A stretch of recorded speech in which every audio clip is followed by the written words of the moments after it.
Hey, welcome everybody. This is your psychic Christine Wallace. I hope you're taking out the opportunity to check out my website, trustedpsychicadvisor.com. And again, that's Trusted Psychic Advisor with an OR, not an ER.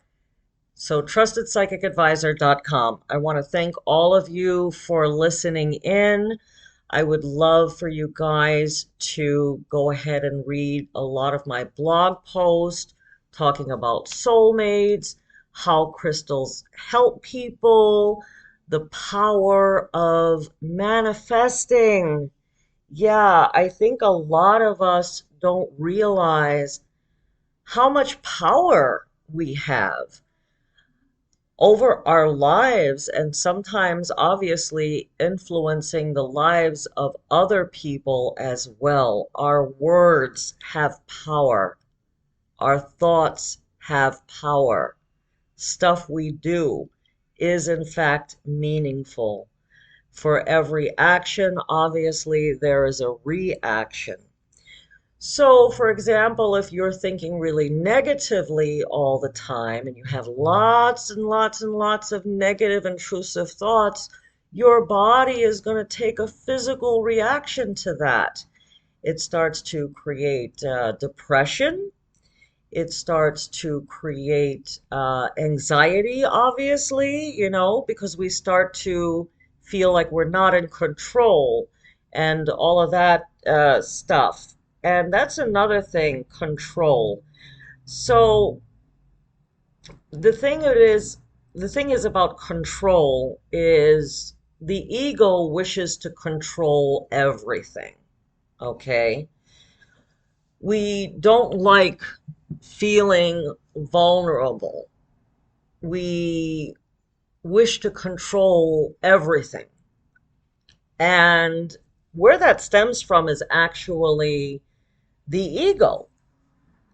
If we think about it, the best example I can possibly give you is imagine a baby crying for their baby bottle, okay?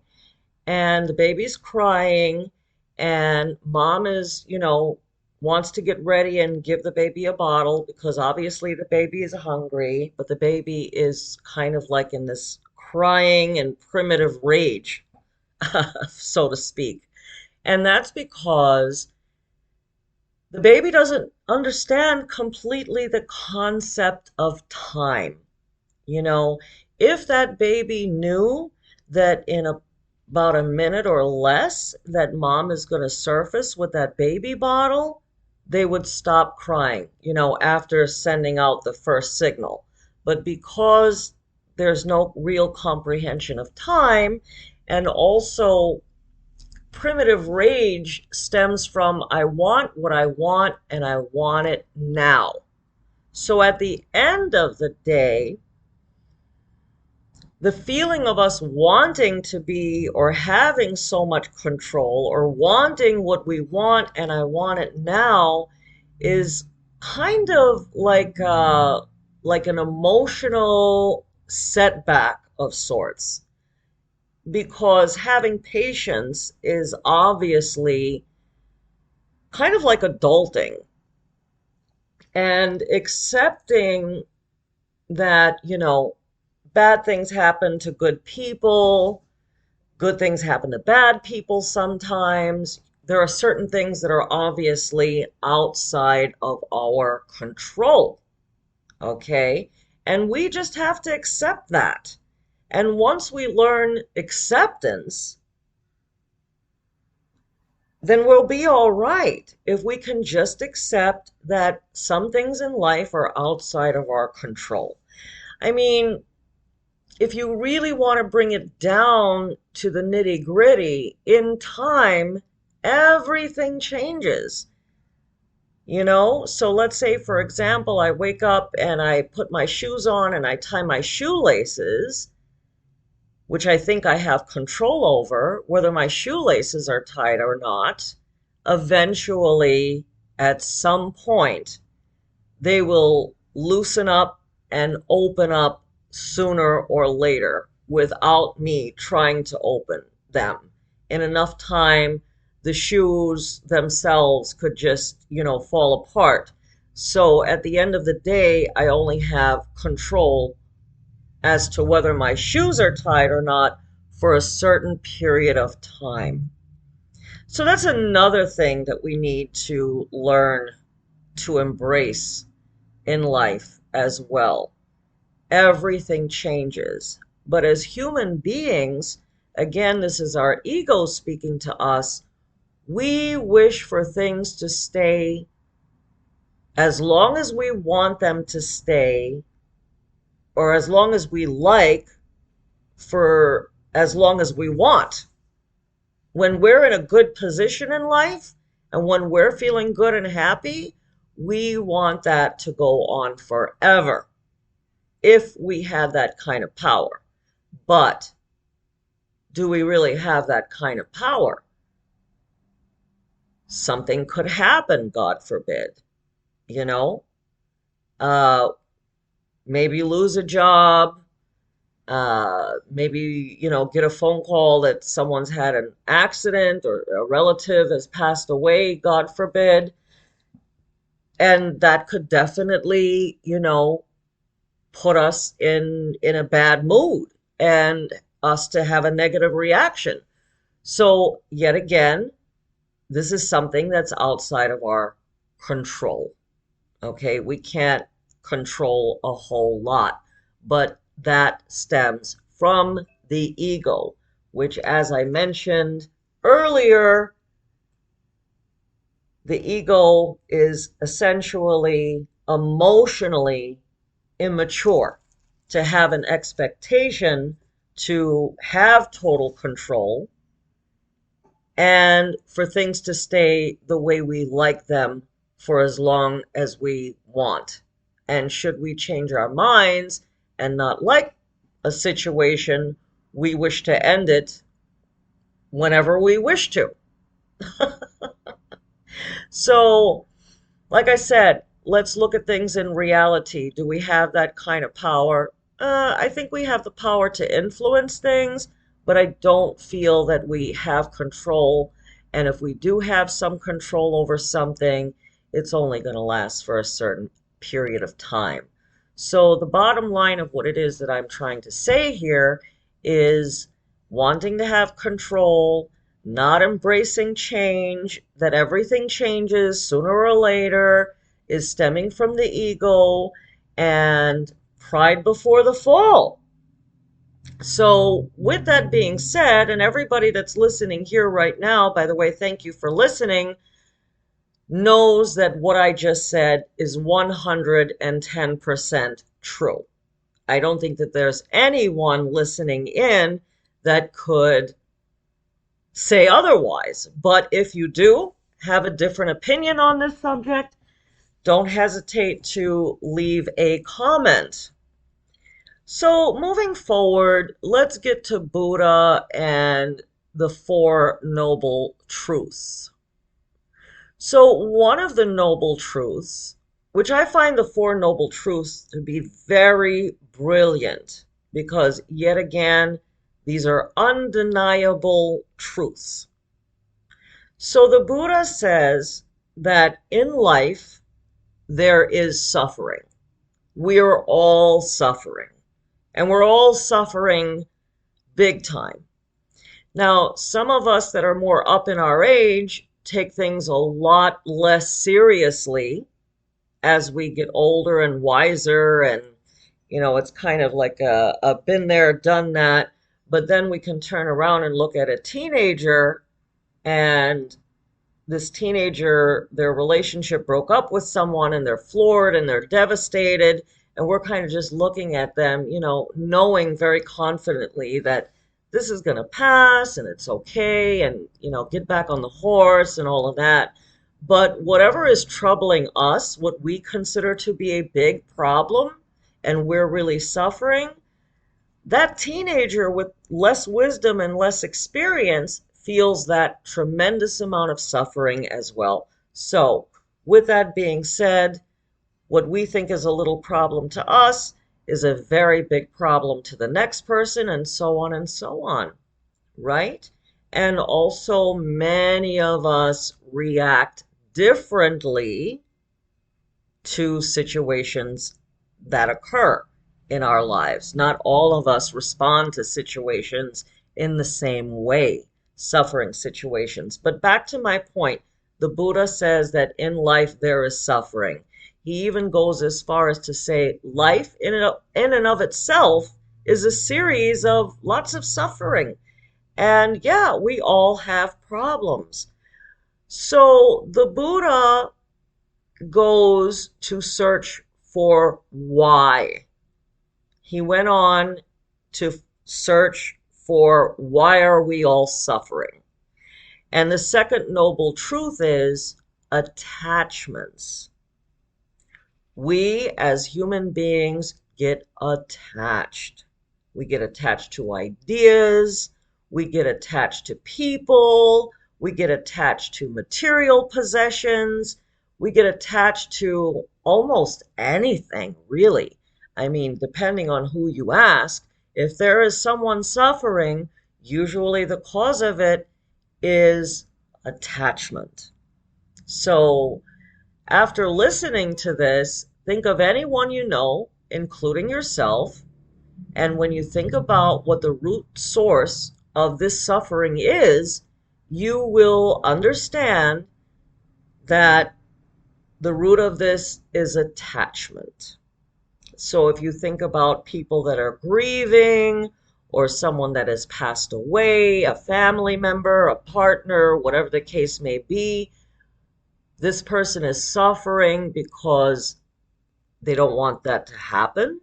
They didn't want to lose this person, but it did happen, and we were attached to that person, and we like that person, and we want this person to stick around. Okay? Again, that is the combination of everything I just said: ego, attachment, not accepting change. And again, like I said, it's an attachment.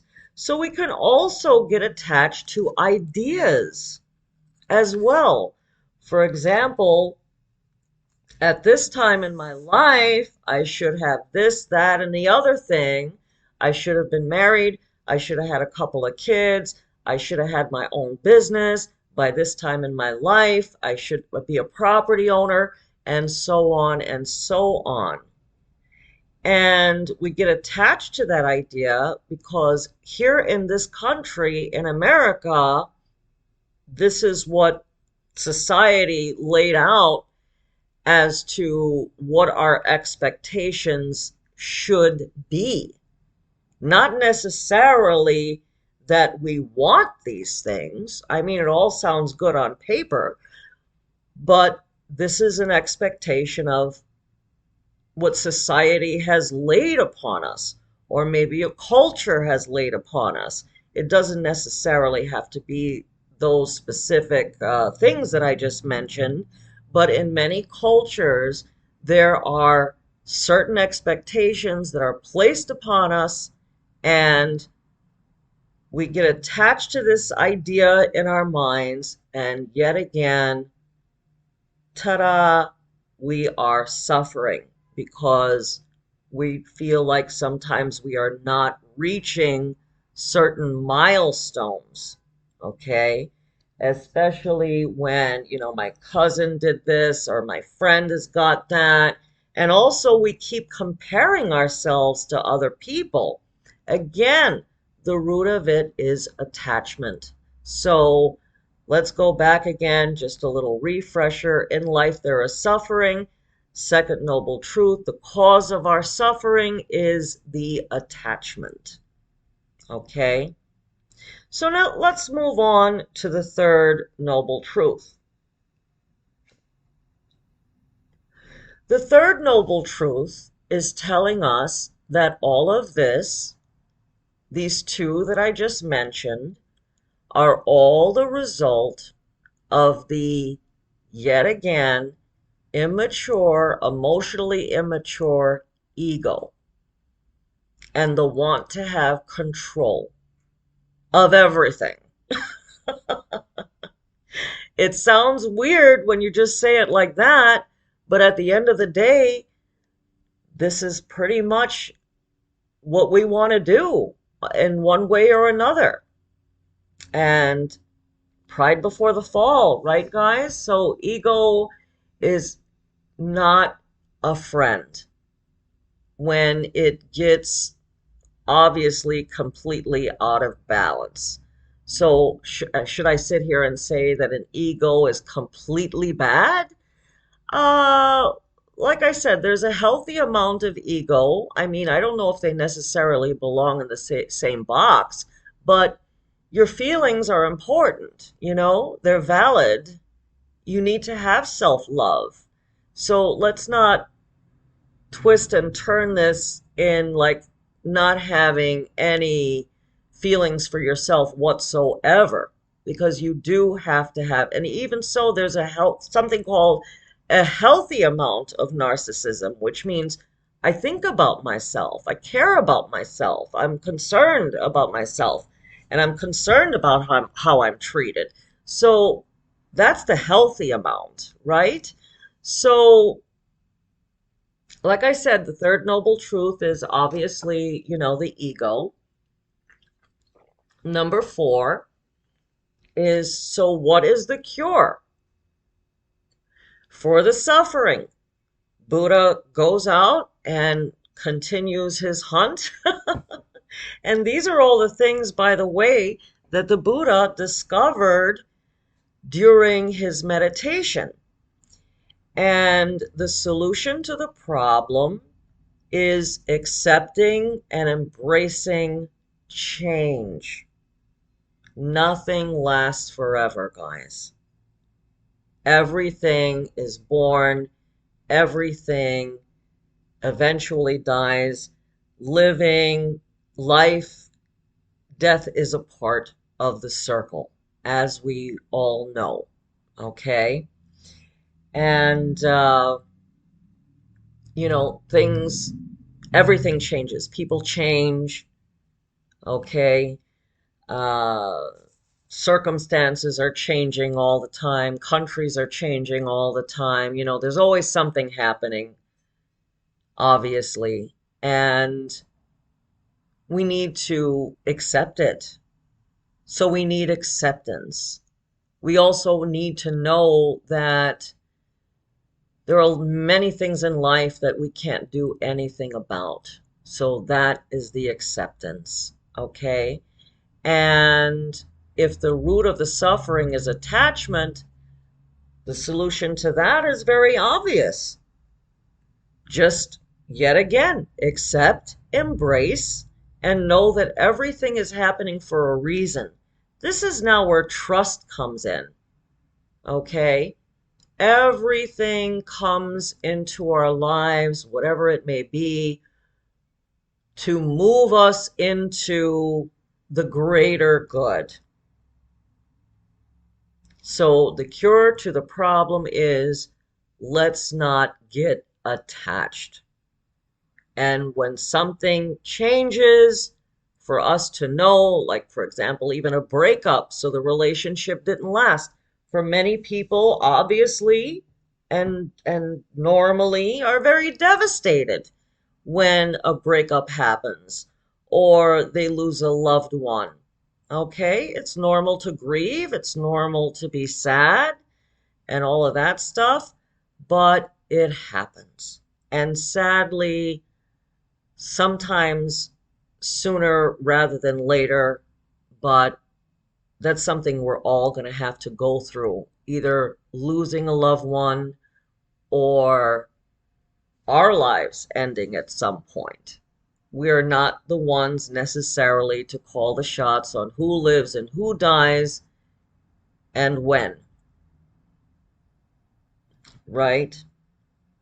We can cry about it, we can grieve the loss, we can miss the person, but acceptance and not getting attached to a vision, for example, the vision of two people are going to be together forever and live into their old age. And the reason that I'm bringing this up, because I do have a client who recently lost their spouse to murder, sadly. And maybe one day, with her permission, I can tell you more about what happened, but I'm not going to get into that without her consent. So, with that being said, she had felt for the longest time that she would lose her spouse, not knowing how, when, or why, but she kept having a feeling. Okay. And then one day he was murdered. Young man, happy life, children. It was a good life. And of course, she's devastated, devastated, especially as to how it all went down. Okay. And the lesson here is exactly the stuff that I've been talking about. The attachment to the idea that we'll live long together, we'll grow old together, and having this picture perfect vision in your mind, and that's an attachment to an idea.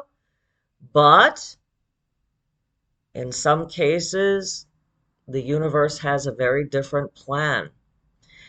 And while we will never, almost never know what exactly the universe has planned, I have always found, after 30 years of doing my work as a psychic, as a healer, as a spiritualist, I have always found that in time, there's an answer. The answer does come up.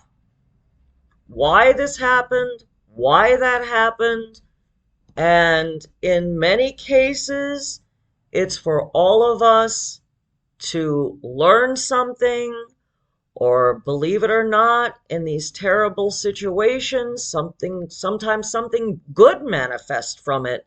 As hard as that might be to believe, in enough time, we will all understand why. Right? So that's what's going to happen. I mean, even if you sit down and reflect on some events that happened in the past, somewhere in that situation, you will find that something good had come out of it. So this is why I'm saying trust in the universe. This is why there's power in prayer. This is why thinking positively, speaking abundance, having a positive attitude are also very important. Because as much as stuff as is out of our control, we also have to understand that we are dependent on the universe. So therefore, we should be leaning in to prayer. We should be leaning in to speaking good things. Like whatever comes out of your mouth, whatever your thoughts are, you need to try to get rid of that negativity and start replacing it with something else so that what's coming out of you is positive energy. And this way, hopefully, the universe will rise up to protect us or support us. Not to say that that's any kind of a guarantee, but it's something. And I have in my life, like I said, over 30 years of doing this kind of work, I've seen a lot of miracles. And I know anyone who is listening to this right now has probably had some miraculous, logically unexplainable things happen. So we have to believe in order to receive. So I hope you enjoyed me explaining to all of you the Four Noble Truths of Buddhism, and I hope that this is helping you and registering if you are going through something in your life right now that is causing you to suffer or to feel pain or hurt of rejection or whatever the case may be. Always remember, this too shall pass. And the older we get and the wisdom starts coming in, because I'm now up in my age, I'm in the golden years. So, and obviously have lots and lots and lots of life experience. And when you reach this age in life, you do ultimately learn to have more acceptance. You know that not all relationships last. You learn that people don't live forever. Sometimes people are passing very young, sometimes surprisingly old, and you start to kind of, it's weird to say, but only the word attachment, maybe that's not the perfect word for what I'm trying to say, but attachment is the only thing that I can think of that applies. So being disattached doesn't necessarily mean being disengaged or indifferent. As a matter of fact, the opposite is true. Because every relationship that we have, we will learn to be more grateful. Because we know that nothing lasts forever. We'll probably say more I love yous as a result. We'll probably speak a lot of good things as a result whenever an opportunity should arise. Sometimes we'll make opportunities, okay? And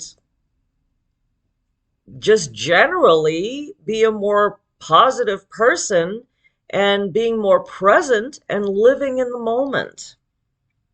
As beneficial as it is to have a psychic reading done, learning past, present, future, we just have the present. This is all we have is now. Okay? The past is past and the future has not come around yet. So therefore, what we know is only today, only this moment. Right? So with that being said, and in conclusion of everything I said earlier, you have to live your best life now. And so many people are putting off what makes them happy for a later date. Think about that one. I'm going to do work, work, work, work, work, work, work, work, take no time for myself, work, work, work, becoming a workaholic because I'll take a vacation some other day, sometime in the future. I'll do it later. I'll get my nails done later. Well, maybe I'll go and have a nice dinner later. Well, maybe I'll go see that country in about 10 years. Whatever, whatever. But at the end of the day, all we have is the now, right? So we need to live our best life now, and we can do little things every day that bring us happiness and that bring us joy. Every day, I highly encourage you to do something you enjoy, even if it's the smallest thing in the world, like taking a bath. If you love taking a bath, do it. Just do it, okay? And moving forward, I am having a cacao ceremony that's going to be going on Sunday, June the 3rd at 4 p.m. at my location, 7156 Thornton Avenue, Newark, California. Okay, please go to my website, trustedpsychicadvisor.com, or search my name, Christine Wallace. And I would, if you're in the Northern California Bay Area, or, whoever you are, wherever you are, you can fly in, of course, if you want to. and get tickets for this upcoming event, June 3rd. Right now, I have an early bird special going on. If you go to my website and go to the events page, you can purchase tickets. I also have a link on Eventbrite as well. So I will probably go ahead and put this in the comments wherever I write on this thing. Uh, I'll add the links to go ahead for you guys to be able to check it out. My other plan is that soon I will also be doing yoga classes as well. By the way, the ceremony, the cacao ceremony, the yoga classes is going to be an outdoor thing during obviously the summer, and then eventually I'll move it indoors. But for now, it's going to be 2 days out of the week. We're going to have one afternoon class, one evening class. So be sure to subscribe when you go to my website to my newsletter so that way you can be able to do, you can receive notifications of whatever it is that I have going on. Soon I also plan to have a psychic fair event as well, and tarot and tea parties, and we're going to be doing a lot of fun stuff. And if you wanted any help, guidance, advice from me, if you're going through something in your life right now that's very challenging and you need some guidance and advice, please don't hesitate to reach out. I do a lot more than just provide psychic readings for people. I have many other options as well for healing and clearing out negative energy and helping you to get life in order. Okay? So reach out to me, and I will do whatever is in my power. I would also like for you to check out reviews from other people. As well, if you go to my website on the reviews page, you're going to go ahead and see that. So my phone number is 855-70-TAROT, TAROT, 855-70-TAROT. So 855-70-TAROT. Thank you all so very much. I am also soon going to be getting some interviews with spiritualists and sharing information with all of you as well, because I also want you to have as much information as you can about getting life on track. And remember, ladies and gentlemen, mind, body, and spirit. If you are too much in your head, like many of you are, that means that you're neglecting your physical body and your spirit. So it's a combination of things to feel whole and balanced. As much as you're in your head, be as much of that in your spirit, and also physically take care of your body as much as you're in your head as well. And I bet you're thinking that's going to be some hard working out and a lot of prayers and a lot of ceremonies and a lot of rituals that you would have to do to keep up with how your mind is just going and going and going. So again, I want to thank you all very much. Remember, the mind is a wonderful servant, but a terrible master. Namaste, everybody. Until next time, enjoy the rest of your day.